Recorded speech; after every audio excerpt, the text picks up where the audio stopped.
Pemirsa, apa saja yang bisa dilakukan untuk memoles citra kandidat?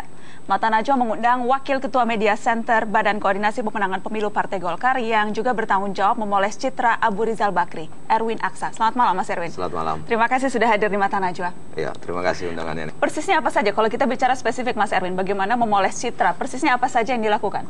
Ya, saya kira yang pertama kan tentunya kita berusaha bagaimana ARB atau Abu Rizal Bakri ini bisa mendekati masyarakat, mendekati rakyat, dan bisa attach, ya bisa mendapatkan feelingnya. Nah ini tentunya hari ini Abu Rizal Bakri dibanding 1,5 tahun lalu itu sangat berbeda jauh. Ya 1,5 tahun lalu beliau mungkin masih melihat dari helikopter view, ya dari atas. Sekarang beliau sudah bisa mengetahui, memahami begitu banyak persoalan masyarakat kita, dan beliau sudah bisa attach dengan masyarakat. Seberapa sulit kemudian berusaha menyampaikan pesan itu dengan bahasa yang mudah dimengerti oleh semua lapisan kalangan? Ya, saya kira yang pertama beliau harus bisa membiasakan dengan bahasa masyarakat, ya, bahasa rakyat yang mudah dicerna, gampang dimengerti, bahasanya tidak terlalu tinggi, istilah-istilahnya juga harus yang umum, ya, jangan memberikan istilah-istilah yang sulit dimengerti oleh masyarakat kita, sehingga awal-awalnya memang sulit, ya. Apa contohnya yang Anda ingat? Ya, artinya dalam setiap ceramah beliau kan mungkin pakai istilah-istilah Inggris atau bahasa-bahasa asing, ya, yang mungkin banyak yang tidak mengerti gitu. Akhirnya kita ganti dengan bahasa-bahasa yang mungkin pakai bahasa daerah atau pakai bahasa, ya kalau sekarang roadshow kita banyak di Jawa, kita pergunakan bahasa Jawa. Jadi Pak Ical sudah bisa bahasa Jawa sekarang. Berapa sulit melatih itu, melafalkan istilah-istilah Jawa untuk menarik perhatian? Saya kira Pak Ical atau Pak Abu Rizal ya cukup cepat ya menangkap bagaimana bisa berdiskusi atau mencerna, ya, atau menangkap. Walaupun bukan orang Jawa, ya. Walaupun bukan orang Jawa, beliau sangat cepat menangkap apa yang menjadi keperluan atau kebutuhan daripada daerah tersebut, ya, bahasa-bahasa yang populer di masyarakat Jawa gitu, Jawa Barat, Jawa Timur atau Jawa Tengah, itu sangat cepat kita berikan, dan beliau sangat cepat menangkap istilah-istilah tersebut. Istilah ARB, tadi Anda juga sempat sebutkan Ical, yang populer kan sebetulnya itu Ical, tetapi kemudian secara sadar tim memilih menggunakan ARB. Kenapa? Iya, memang begini, awalnya Pak Ical atau Ical itu sangat dikenal, ya, di kalangan teman-teman beliau, sahabat beliau, bahkan di Kadin atau di HIPMI yang beliau sempat lama, ya, itu sangat dikenal. Tetapi setelah kita melakukan penelitian bahwa Ical itu di bahasa Jawa itu artinya hilang, sehingga kalau kita ketemu dengan masyarakat Jawa atau ketemu dengan grassroots di Jawa, kalau kita menyebutkan siapa calon kalian, calon kami Ical, berarti calon kami hilang.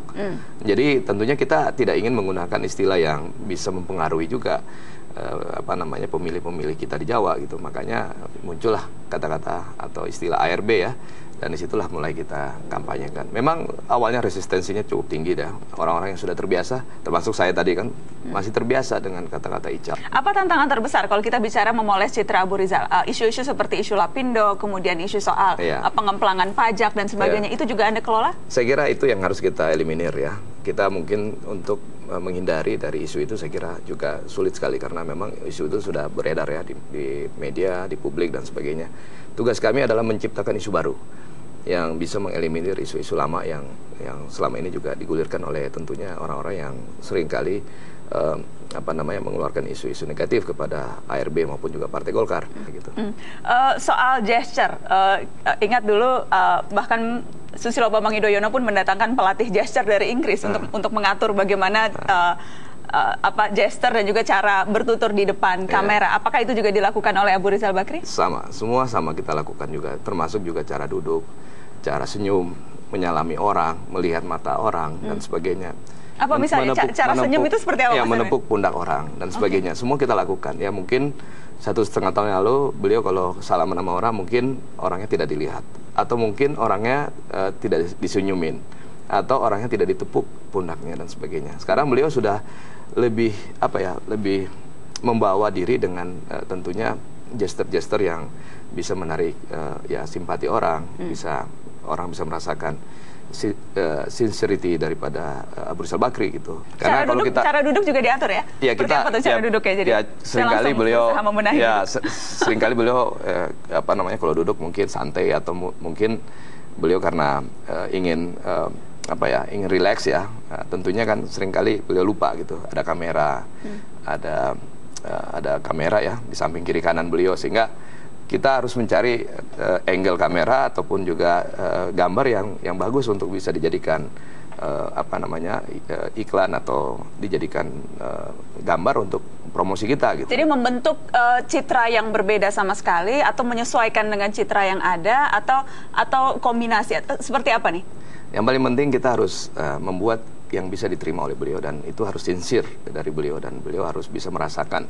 Karena kalau kita paksakan kemudian tidak bisa diterima secara pribadi atau internal oleh beliau sendiri, tentunya sulit untuk dijalankan. Ada yang pernah seperti itu merasa, oh ini bukan saya, ini tidak nyaman, terlalu dibuat-buat? Saya kira awal-awalnya mungkin beliau merasa demikian ya, tetapi kan yang tadi saya katakan bahwa beliau sudah merasakan bahwa itu menjadi bagian daripada kehidupan hari-hari beliau gitu. Seperti tadi salaman, orang kaget sekarang. Dulu orang kalau salaman, orang yang datang ke Abu Rizal.